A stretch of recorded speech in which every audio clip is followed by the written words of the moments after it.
Okay, we are going to be starting our stencil practice assignment. So you're going to need our practice worksheet of the mushroom power up. Mine's already taped down, but you're going to need to grab a cutting mat and then tape down your worksheet on the cutting mat. One space will do just fine. Sometimes I like to do two just so it doesn't shift. Okay, third thing that you are going to need is an X-Acto knife, and a really key component of the X-Acto knife is having a sharp blade right here. That's really what we need, and make sure that there's a whole blade.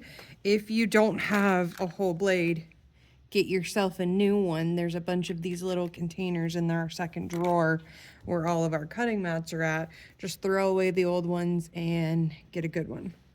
Okay, but you are going to be cutting and practicing cutting our stencil before you do your own project. And we want to make sure our blade is in nice and tight. And the whole goal is just to get a feel for how to cut before you do the more challenging plastic. And you can do it in chunks if you'd like, and you can also go through. So like I'm gonna do this corner, but I'm not gonna stop right here. I can go through and cut. Now, when you get a little piece like right here that you're ready to remove, it's really important that you don't just pull it away, because what can happen is I can rip the paper and then I get a funky edge. So always cut your paper so you get nice, good edges. So you should never, never, never, never be pulling your paper or your stencil at all. You can do it on paper, you can do it on like the cellophane, the clear plastic of what we're gonna do. But if you notice, like, it doesn't have to be perfect by any means, especially if it's in the area that you're gonna be cutting away. Like, of course, I want my nice, clean, good edge right there.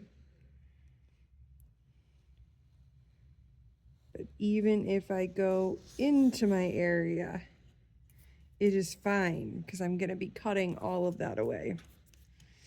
And make it work for you. So turn the board, be turning everything, and be going. Okay, so if you notice, lastly, we have our little connector pieces right here, and this is to ensure that we don't have our pieces fall out. So I'm just gonna skip over to the eyes of this one. Okay.